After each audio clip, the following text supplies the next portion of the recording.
Okay, so you want to learn how to ride a one-wheel pint. Well, here's how to do it. First, grab yourself a helmet. It can be a bike helmet, off-road helmet, half helmet, football helmet, stormtrooper helmet. Any helmet will work. Just wear something that'll keep your cranium from cracking. Okay, now wear something appropriate. Wear a long sleeve shirt. Okay, add a jacket for style. Nice. The more layers, the better. Now wear some pants. Jeans are fine. Get yourself some closed-toed shoes.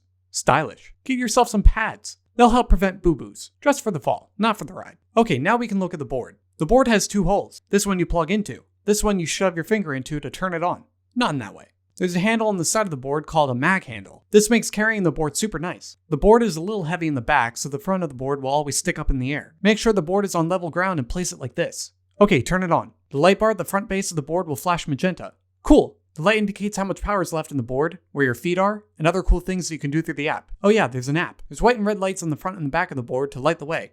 It's not that bright.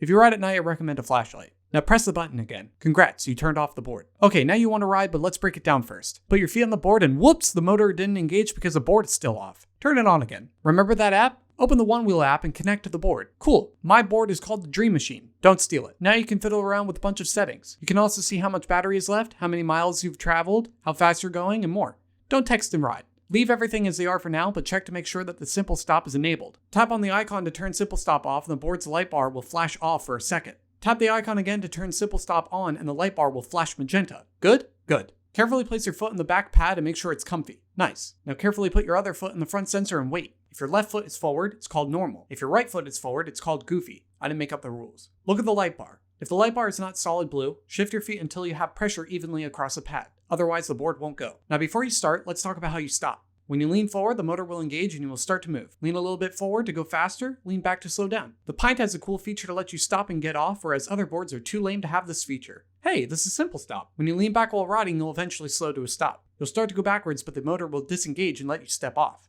Nice. Alternatively, you can jump off the board. If Simple Stop is disabled, hopping off the board is your only chance to get off. Otherwise, you'll go in the opposite direction.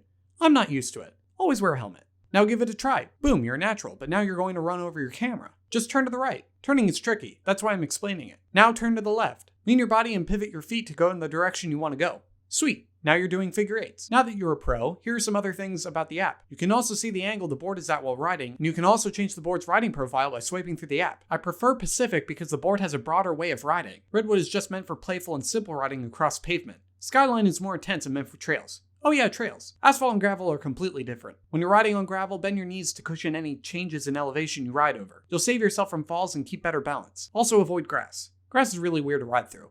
Okay, bye.